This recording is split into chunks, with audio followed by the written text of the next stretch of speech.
She demanded, "Apologize right now to my ex or I'm walking out that door." I opened the door for her. She didn't expect me to actually call her bluff. Came back 3 hours later. Door was bolted. Locks were changed. All right, Reddit. My girlfriend demanded I apologize to her ex-boyfriend for being rude to him. When I refused, she threatened to walk out. So I opened the door for her. 3 hours later, she came back thinking I'd be begging. Instead, the locks were changed and her stuff was in boxes. Here's how a simple argument turned into the best decision I ever made. I'm 31 male, a commercial electrician in Austin. Not the flashiest job, but it pays well. Around $85,000 a year with overtime. Been working in the field since I was 22, got my master electrician license at 27, and I'm pretty much set for life if I keep my head down and don't do anything stupid. Own a small 2-bedroom house in a decent neighborhood, drive a paid-off F-150, and have enough saved up that I could weather a few months without work if needed. The house was my proudest achievement. Bought it at 26 with a decent down payment I'd saved by living in a cramped apartment for 4 years after getting my journeyman license. Nothing fancy, built in the 80s, needed some work, but solid bones.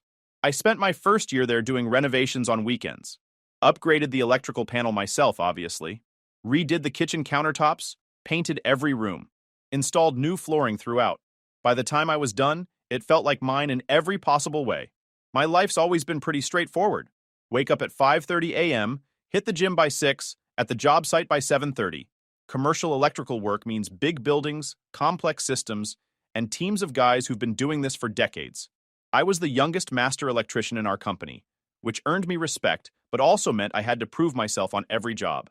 No room for mistakes when you're running conduit in a hospital or wiring up a new office building.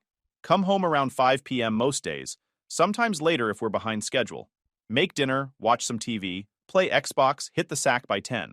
Weekends were for maintaining the house, hanging with my buddy Jake, maybe catching a game at a sports bar. Simple, stable, boring by some people's standards. My dad was an electrician too. Taught me that financial stability isn't glamorous, but it beats the alternative.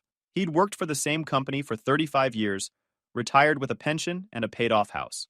Never flashy, never rich, but never worried about money either. That was the blueprint I followed. After watching my older cousin lose everything in a messy divorce, I learned early to protect what's mine. His ex-wife had taken the house, half his retirement, and bled him dry with support payments for years. He'd trusted her with everything. Joint accounts, shared assets, her name on all the paperwork. Big mistake. I vowed never to repeat that error. I met Vanessa. Wait, I need to call her something else per the rules. Let's call her Brit. I met Brit, 28 female, 2 years ago at a friend's barbecue. She worked as a salon manager, always looked put together, knew how to handle people. First few months were great. She was fun, low maintenance, seemed to appreciate that I had my life together. The barbecue was at Jake's place. He'd just bought his first house and wanted to show it off. I was standing by the grill, helping him with the burgers, when she walked in wearing this sundress that turned every head in the backyard. Jake elbowed me. "Dude, that's Rachel's friend from work. Go talk to her."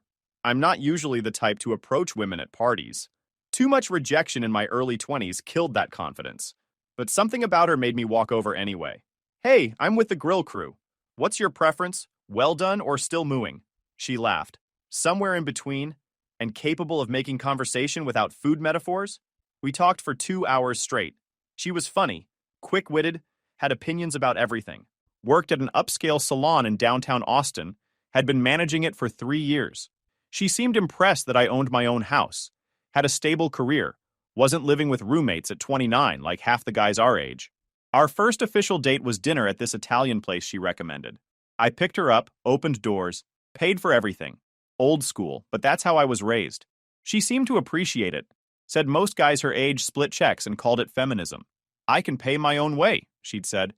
"But it's nice when a guy actually wants to." The first 6 months were solid. We'd see each other twice a week, more on weekends. She'd come over and we'd cook dinner together, watch movies, normal couple stuff. She'd rave about how clean my house was, how organized, how nice it was to date an actual adult instead of someone whose idea of furniture was milk crates and a futon. I should have seen the warning sign there. The way she talked about her exes like they were projects that failed, like she was always trading up. But I was too caught up in having someone who seemed genuinely interested in me. We moved in together after about 10 months, my house, my mortgage, but she contributed to utilities and groceries. Fair setup, no complaints. She had her space in the spare room for all her beauty supplies and clothes. I had the garage for my tools and projects. Worked out fine, or so I thought. Looking back now, I can see the red flags I ignored. Little things that seemed minor at the time, but added up to a bigger picture I wasn't seeing. Or maybe I was seeing it and just didn't want to admit it. She'd make comments about how boring our weekends were. Don't you ever want to just be spontaneous? Do something crazy? Like what? I'd ask. I don't know. Road trip somewhere. Skip work and drive to the coast. Something exciting. But when I'd suggest actual plans, camping trip, concert tickets, weekend in San Antonio, she'd always have an excuse. Too tired, too busy, maybe next month. What she really meant was she wanted me to be spontaneously exciting while also maintaining the stable, predictable life that paid her bills. About 6 months ago, Britt started talking about her ex more frequently. Let's call him Derek. Apparently, Derek was her high school sweetheart, the one who got away. The relationship that never quite died, even though they'd been broken up for 4 years. She'd mention him casually. Oh, Derek used to love this restaurant. Or, Derek was really good at picking movies. At first, I didn't think much of it. People have exes. People have history. I'm not the jealous type who freaks out every time a name gets mentioned. But the frequency started increasing. Derek this. Derek that. Derek had such a good sense of humor. Derek was so spontaneous. One night about 4 months ago, we're having dinner and she casually mentions, I ran into Derek today at the grocery store. He looks good. We caught up for a few minutes. Cool, I said, not really paying attention. I was tired from pulling a double shift on a commercial build. He's been asking about me, apparently. Said he thinks about our relationship sometimes. That got my attention. Okay, that's kind of random to share with your ex. She laughed it off. It's fine. We're just friends now. We have history. You can't just erase years of connection. I let it slide. Mistake number 1. The texting started getting excessive around 3 months ago. Her phone would buzz constantly during dinner, during movies, first thing in the morning, always face down on the table, always a small smile when she'd check it, then quickly lock the screen when I glanced over. Who keeps texting you? I asked one evening after her phone buzzed for the 10th time during a basketball game. Just the girls from work, she said without looking up. Drama with one of the stylists. But her face said otherwise. That wasn't her work drama face. That was something else. I'm not the type to snoop through someone's phone. Never have been. Always figured if you can't trust someone, you shouldn't be with them. But my gut was telling me something was off. The late-night texting sessions where she'd go into the bathroom for 20 minutes. The way she'd angle her phone away from me. The random smiles at messages she wouldn't share. 2 weeks ago, everything came to a head. It was a Saturday morning. I was in the garage working on rewiring a junction box for a buddy who'd asked for a favor. Britt had gone to the salon early for inventory or something. I came inside to grab water and her phone was sitting on the kitchen counter. Now, normally I wouldn't touch it, but it lit up with a message notification, and the preview was right there on the lock screen. From Derek with a heart emoji next to his name. Last night was incredible. Can't stop thinking about you. My stomach dropped. Last night? We'd had dinner together last night. She'd gone to bed early claiming she had a headache. Around 10 p.m., I'd heard her get up, assumed she was getting water or something. She'd been gone from the bedroom for about an hour. I picked up her phone. Moral high ground went out the window right then. I needed to know what I was dealing with. Her passcode was my birthday. At least she hadn't changed that yet. I opened her messages with Derek. What I found was months of constant communication. Hundreds of messages. And not just friendly catch-up stuff. This was full-blown emotional affair territory, bordering on, or crossing into, physical. The messages went back 4 months, right around when she'd randomly run into him. Clearly not random. They'd been planning to meet up, and they'd been doing more than just talking. I scrolled through, feeling sicker with each message. My hands were shaking so bad I almost dropped the phone twice. That weird disconnected feeling where you're reading words, but your brain refuses to process what they mean, because accepting it would break something fundamental in your understanding of reality. Derek, I miss the way you used to kiss me. Britt, I miss everything about us. He's stable, but there's no passion. Derek, leave him. Come back to me. We were perfect together. Britt, I don't know. He takes care of me. The house, the bills, everything. Derek, I can take care of you too. And actually make you happy. That one hit hard. Take care of you too. Like I was just a utility company she hadn't bothered canceling yet. The house, the bills, everything. That's what I was to her. A service provider. I kept scrolling. Found messages from 2 months ago where they'd met for coffee. Just to catch up, she'd told him. But the messages after were about how good it felt to see him, how she'd forgotten how much they had in common, how being with him felt like coming home. 3 weeks ago, they'd met for lunch. Then there was a gap in messages, followed by Derek saying, "That was incredible. Your place next time?" My place. She'd brought him to my house while I was at work. The house I'd bought, renovated, paid for. Let him into my space, my life, my bed probably. There were photos. Nothing fully explicit, but suggestive enough. Her in lingerie I'd bought her, taking photos in our bathroom mirror, clearly intended for him. The black lace set I'd gotten her for Valentine's Day. Photos he'd sent back, shirtless gym selfies, things I definitely didn't need to see, and then the recent ones from last night. Apparently, while I was sleeping, she'd been in the spare room on video chat with him. The messages were detailed about what they'd done, what they wanted to do, plans to meet up in person next week while I was scheduled to be out of town for a job. I sat on the kitchen floor and just breathed for a minute. Tried to process what I'd just learned. 2 years of my life. 2 years of thinking we had something real. 2 years of planning a future with someone who'd been shopping for a better option the entire time. The hurt was there, sharp and immediate. But underneath it was something colder. Anger, yes, but also this crystalline clarity. This relationship was over. Had been over for months, I just didn't know it. And now that I did know, there was only one path forward. I took screenshots of everything, sent them to myself. Hundreds of messages, photos, everything. Then I put her phone back exactly where I found it and went back to the garage. My hands were shaking. That cold, tight feeling in your chest when you realize someone you trusted has been playing you for months. But underneath the hurt was something else. Clarity. Crystal clear understanding that this relationship was over and I needed to handle this smart, not emotional. I finished my buddy's junction box. Took my time, made sure everything was perfect, focused on the work. By the time I was done, I had a plan. Britt came home around 2 p.m., bounced in all cheerful, gave me a kiss on the cheek. "Hey babe, how was your morning?" "Productive," I said. "How was inventory?" "Exhausting. You know how it is." I didn't know how it was because she'd probably never actually done inventory this morning, but I played along. "Hey, I was thinking we could grab dinner tonight. That Italian place you like?" She hesitated. Her phone buzzed. She checked it, smiled, then looked back at me. "Actually, can we do tomorrow instead? I'm really tired. Plus the girls want to do a movie night thing." "Sure, no problem." She went to take a shower. I sat on the couch, pulled up the screenshots on my phone, and read through them again. Wanted to make sure I wasn't overreacting. Nope. This was exactly what it looked like. That evening, she left for her movie night around 7. I waited until her car was out of the driveway, then I got to work. Called my buddy Jake, who's a locksmith. "Need a favor. Can you come change my locks tonight?" "I'll explain later." Say no more. Be there in an hour. While waiting, I started boxing up her stuff. Not throwing it around or being destructive, just methodically packing. Clothes, shoes, makeup, all her salon supplies. Everything that was clearly hers went into boxes. Took about 2 hours, but I was thorough. Jake showed up around 9 p.m. "Dude, what happened?" I showed him the screenshots. His face went from confused to angry in about 5 seconds. "Are you kidding me? After everything you've done for her?" "Yep. How long for the locks?" 30 minutes. "Front door and back door?" "Both." He got to work. Professional grade deadbolts, new keys, the works. While he was installing, I labeled all her boxes with a marker. Brit stuff. Stacked them neatly by the front door. When Jake finished, I paid him double his usual rate. "Drinks on me next weekend," he said.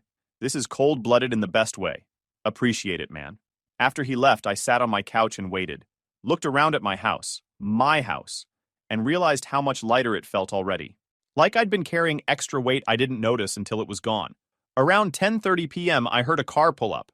Her car. Earlier than expected from a movie night. Keys jangled at the front door. Then confusion as they didn't work. More jangling, getting more aggressive. Then pounding. "Babe, the door's stuck or something. My key won't work." I got up, walked to the door, opened it just enough to see her face. "Keys don't work because I changed the locks." Her expression went from confused to shocked to angry in rapid succession. "What? Why would you do that?" "Found your messages with Derek. All of them. Months worth." The color drained from her face. "That's... I can explain." "Don't care. Your stuff's packed. All of it. Right there." I gestured to the boxes behind me. "You went through my phone? That's a violation of my privacy." The audacity was almost impressive. "And you've been having an affair for 4 months. I'd say we're even." "It's not an affair. We were just talking. You're completely overreacting." "Really? Because the messages where you two were planning to meet up next week while I'm out of town seemed pretty clear. Or the photos you sent him in the lingerie I bought you. Or last night when you were on video with him doing who knows what while I was sleeping in our bed. She went pale, realized I had receipts. Okay, look, yes, Derek and I have been talking, but it's complicated. We have history. You wouldn't understand. I understand perfectly. You wanted stability and someone to pay the bills while keeping your ex on the side for excitement. I get it. But that ends now. She tried a different approach. Tears started forming. Baby, please. I made a mistake. I got confused. Derek and I have this history, and he came back into my life, and I didn't know how to handle it. But I love you. I want to be with you. Funny, because last night you told him you'd leave me. The tears stopped. You don't understand. It's not that simple. It's extremely simple. We're done. Take your stuff and go. That's when she got angry. Really angry. You can't just kick me out. I live here. I have rights. You don't live here. Your name's not on the mortgage, not on the lease, not on any paperwork. You're a guest who's overstayed their welcome. This is insane. You're being completely unreasonable. Am I? Let's call Derek right now. I'm sure he'd love to hear about how unreasonable I'm being. I pulled out my phone. She panicked. No! Don't call him. Why not? I thought you two were just friends. Her mouth opened and closed like a fish. No good answer to that one. Then she played what she thought was her trump card. The one that made this whole situation even more ridiculous in hindsight. You know what? Fine. If you're going to be this way about it, I want you to apologize. I actually laughed. Apologize? For what? For being rude to Derek. The one time you met him, you were so cold and dismissive. He said you barely even acknowledged him. That hurt his feelings. And you owe him an apology. Let me give context to this. 2 months ago, I'd stopped by the salon to drop off Britt's phone she'd forgotten at home. Derek was there. They were sitting close, laughing. When I walked in, they jumped apart like teenagers caught making out. I'd said a quick, "Here's your phone" to Britt, nodded at Derek, and left. Apparently, not fawning all over her affair partner was rude. You want me to apologize to the guy you've been having an affair with? For being rude? By not being friendly enough when I interrupted your little moment? It wasn't like that. And yes, you were rude. You could have at least introduced yourself properly. The insanity of this request was actually stunning. She'd somehow twisted the situation in her head where I was the bad guy for not being nicer to the man she was cheating with. No. What do you mean, no? I mean, no, I'm not apologizing to Derek. Not now, not ever. That's the most ridiculous thing you've said tonight, and that's impressive considering the competition. Her face went red. Fine. Then I'm leaving. I'm walking out that door right now, and when I do, we're done. Forever. Is that what you want? She stood there, hand on her hip, pulling the classic ultimatum move, fully expecting me to back down, to beg her to stay, to agree to whatever insane demand she'd made just to keep her from leaving. Instead, I opened the door wider. Don't let me stop you. Her face went through several expressions: shock, confusion, then anger. Are you serious right now? Completely. You said you're walking out. Doors open. Your stuff's right here. I'll even help you carry boxes to your car. You're supposed to fight for me. For us. There is no us. There hasn't been for 4 months, apparently. You already chose Derek. So go. I'm not stopping you. She stood there, frozen. The bluff had been called and she didn't know what to do. I'm serious. I'm leaving right now. She grabbed her purse. Okay? Need help with the boxes? I'll come back for them tomorrow. No, you'll take them now. Because tomorrow those locks will still be changed and I won't be answering. She stared at me like I'd grown a second head. This wasn't how this was supposed to go. In her mind, she was supposed to threaten to leave. I was supposed to panic and agree to apologize to Derek or whatever other insane thing she wanted, and then she'd graciously forgive me and continue her double life. Instead, I started carrying boxes to her car. She stood there, mouth open, as I loaded up her trunk and back seat with her belongings. This is crazy. You're being crazy. Maybe.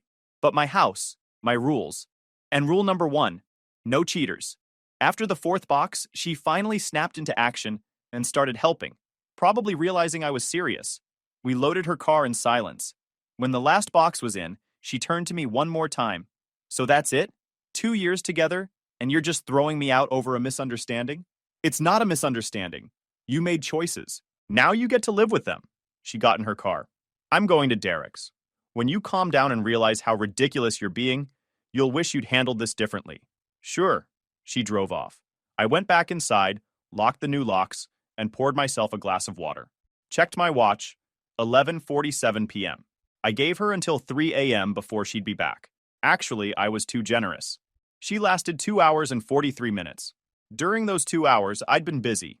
Called my buddy who runs a security camera business. He happened to be up late working on a project. For $200 and a case of his favorite energy drinks, he came over and installed a simple doorbell camera. Wireless, connected to my phone, high-definition video and audio. Dude, midnight installation. This must be important. I showed him the screenshots. Very important. Say no more. Let's make sure you're protected. Camera was up and running by 2 a.m. I tested it from my phone. Crystal clear footage. Perfect. At 2:43 a.m., headlights pulled into my driveway. I was in bed, but my phone lit up with the camera notification. I watched as Britt got out of her car and walked up to the door. She knocked, gently at first, then harder. Babe, I'm back. We need to talk. Please open the door. I didn't move. Just watched the camera feed from my phone, lying in bed in the dark. Come on. I know you're in there. Look, I'm sorry, okay? I overreacted. Can we please just talk about this like adults? More knocking. She was getting frustrated now. I could hear it in her voice. I left Derek's. I chose you. Isn't that what you wanted? I chose you over him. Still nothing from me. The irony was rich. She chose me after spending 4 months choosing him, only coming back because Derek clearly didn't work out as planned. This is so stupid. You're being so immature right now. Just open the door and we can work this out. The knocking got more aggressive. Fine, be that way, but we're not done here. I'll be back tomorrow and you better let me in. She tried her key one more time, jiggling it aggressively in the lock that no longer recognized it. Kicked the door once in frustration. Then stood there for another minute, probably expecting me to crack. When I didn't, she got back in her car. But she didn't leave right away. Just sat there in the driveway for 10 minutes, engine running, probably going through her phone. Maybe texting Derek. Maybe texting friends about what a jerk I was being. Finally, she backed out and drove away. I checked my phone. She'd sent 15 texts during those 10 minutes. I'm sorry. Please talk to me. This is so childish. I deserve better than this. Derek was right about you. You're controlling and manipulative. I can't believe how you're treating me. All I wanted was an apology. Is that really too much to ask? After everything I've done for you. This is how you repay me. Fine. I don't need this. I'm coming back tomorrow and you better be ready to talk. You're going to regret this. I gave you everything and this is what I get. I read them all. Each one a masterclass in deflection and blame shifting. Not one acknowledgement of what she'd actually done. Not one real apology for the affair. Just anger that I wasn't playing along with her script. I blocked her number and went to sleep. Best sleep I'd had in months, actually. The next morning was Sunday. I woke up around 9 a.m., made breakfast, took my time. Around 11, there was pounding on the door. I checked the camera. Britt was back, but she'd brought reinforcements. Her mother, Linda, and her sister, Jessica. Open this door right now, Linda was yelling. You can't treat my daughter like this. I opened the door, stood in the doorway with my arms crossed. Ladies. Don't you ladies me, Linda started. Britt told me what happened. You kicked her out over nothing. Nothing? That's what she told you? Some misunderstanding with an old friend. You completely overreacted. I pulled out my phone, opened the screenshots. Here's the misunderstanding. 4 months of messages with her ex. Plans to meet up, photos, video chats, everything. I held the phone up so they could see. Linda's face went from angry to confused to shocked. Jessica looked at her sister with disbelief. Britt, you were cheating? It wasn't like that, Britt tried to explain. Derek and I have history. It's complicated. Complicated is one word for it, I said. Cheating is another. Either way, we're done. Linda was still processing. Honey, you were seeing Derek behind his back? Mom, you don't understand. He's so boring. All he does is work and play video games. Derek makes me feel alive. Then go feel alive with Derek. But do it somewhere that's not my property. Jessica looked at me with something like respect. Can't say I blame you. Jess! Britt turned on her sister. You're supposed to be on my side. I'm on the side of not cheating on people who own houses and pay bills. But that's just me. Linda was struggling. But where is she supposed to go? Derek's place? A friend's? A hotel? Not my problem anymore. You're just going to abandon her? Linda was trying to guilt me. She abandoned this relationship 4 months ago when she started her affair. I'm just making it official.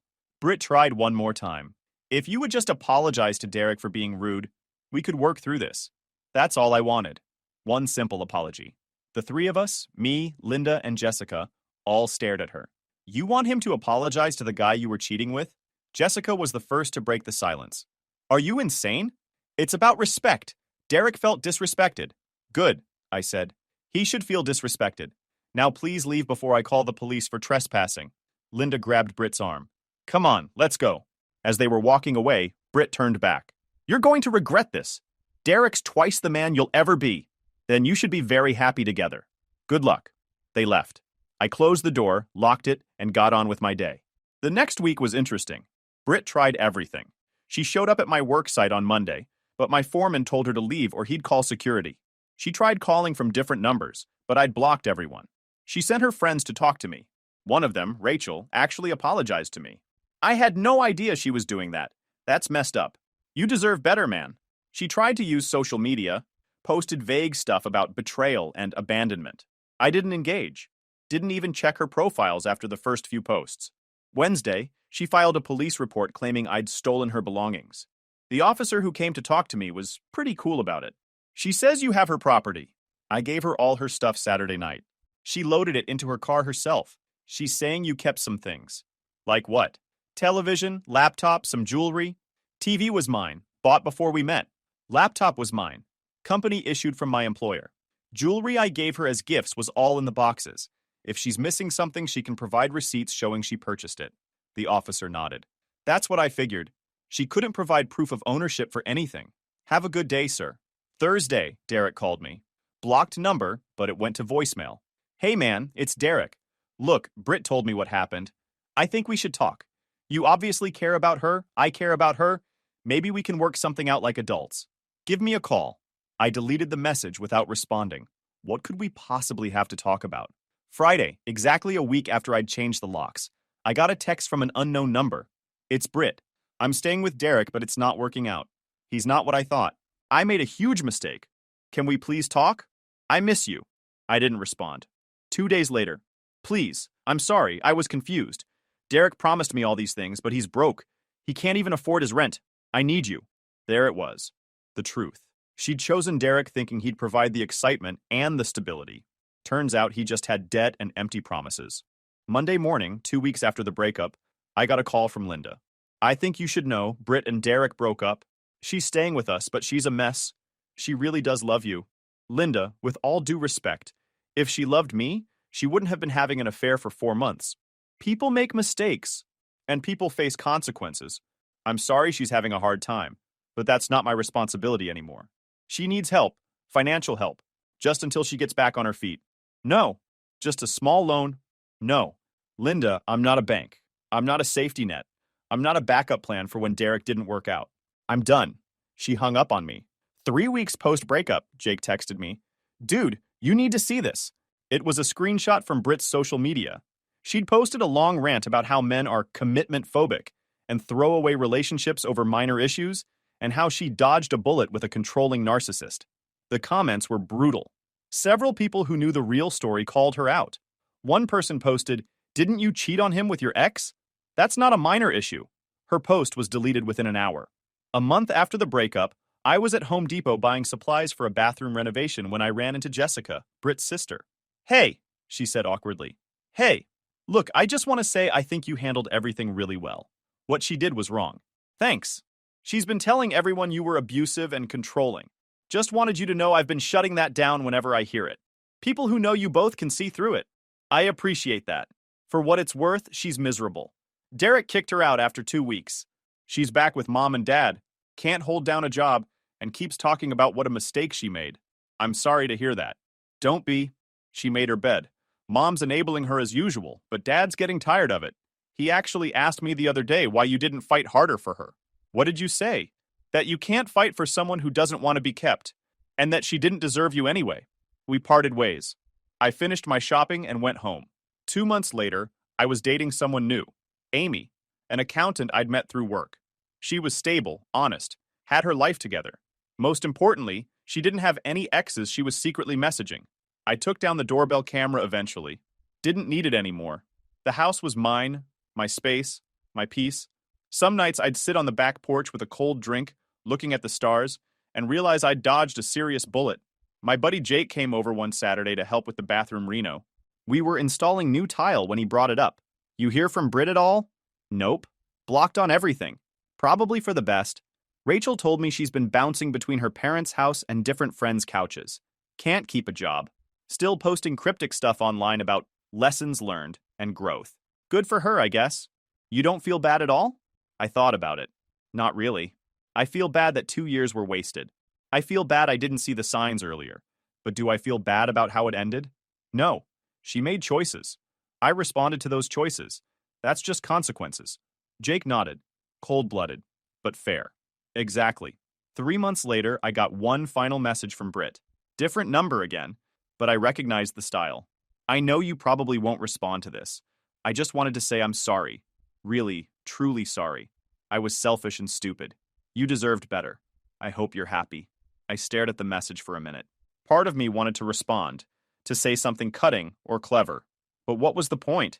I deleted the message and blocked the number. 6 months after the breakup, I proposed to Amy. Small, intimate moment, no drama. She said yes. We got married 3 months later at the courthouse with just close family and friends. Jake was my best man.